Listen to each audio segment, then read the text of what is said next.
Hi everyone, we are back. We have got something really interesting to talk about because it is time for the long-awaited RQ rebalance. We've got some interesting tips to give you and we're going to go over them now in this episode of the Top Drive Show. I'm Josie, I'm an analyst at Hutch. I'm Tim, I run analytics and marketing at Hutch. Hi, I'm Charlie, and I'm a live ops designer at Hutch. After you've listened to our tips, make sure to head to our social channels and let us know what you think about them. We're going to start with our not quite chronologically ordered tips.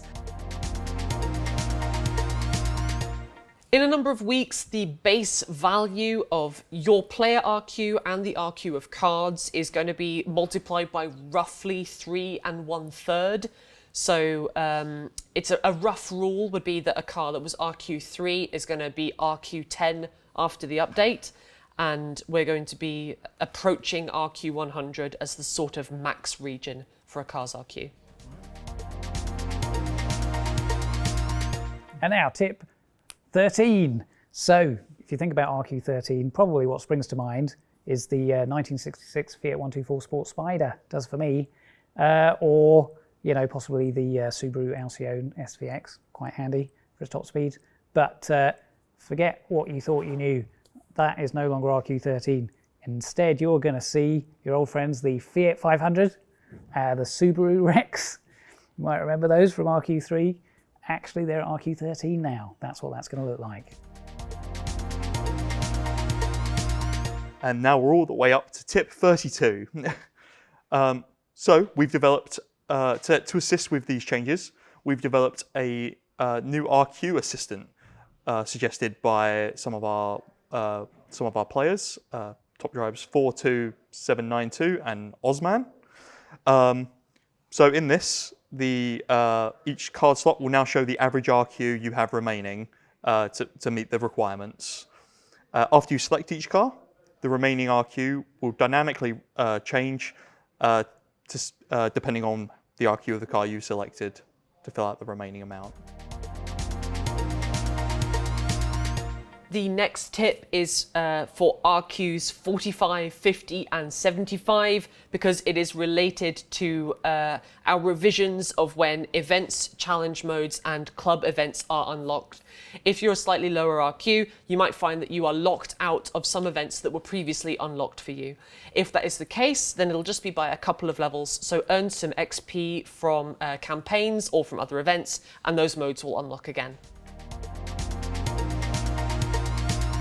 All right, straight in at tip number 47.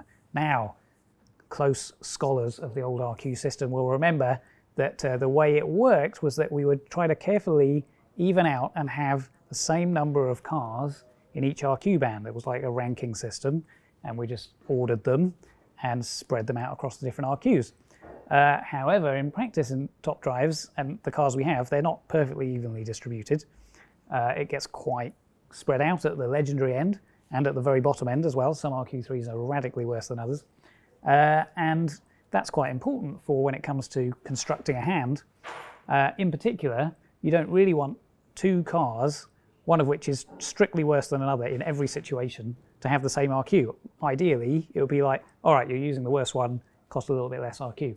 And we get a lot of that just by having there be more RQ numbers, but we're also going to be slightly unevenly distributing the cars through the different RQ numbers to try to more closely adhere to the design as it really should work, which is that cars of very similar performance all have the same RQ number, and you don't get as much of this strange difference where you're not getting the discount in RQ you should when you're using a car that's strictly worse.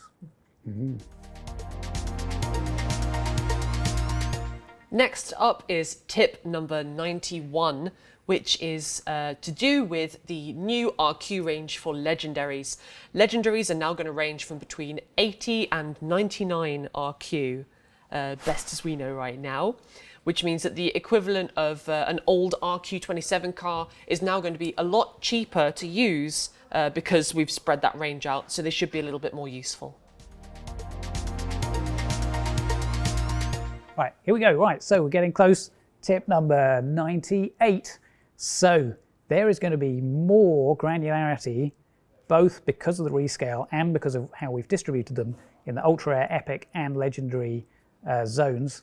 And this does address, I think, one of the main things that's been causing players to demand a change to the RQ system and spread it out, is that there is this big difference at the legendary end. And you can have one RQ30, and you're like, this does not compare to the Bugatti Chiron, you know, or the Porsche 918 Spider. And it's like, true, there should be a difference in RQ. So we're doing that. And just to give you an idea of how spread out things are, it's going to be 2/3 of the legendaries will be RQ 80 to 89, and 1/3 of them will be 90 to 99. So basically, you get a legendary over 90, it's like, whoa, something good here.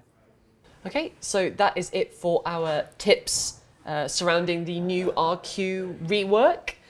Absolutely excited to have a go with the new RQs and try to micromanage the hands a little more than even now is possible. So that's going to be pretty exciting. Let us know what you think in the comments and by going to our social medias above. We'll see you soon. Enjoy the new RQ. Thanks for playing Top Drives. This has been the Top Drive Show. Goodbye. Bye. Bye.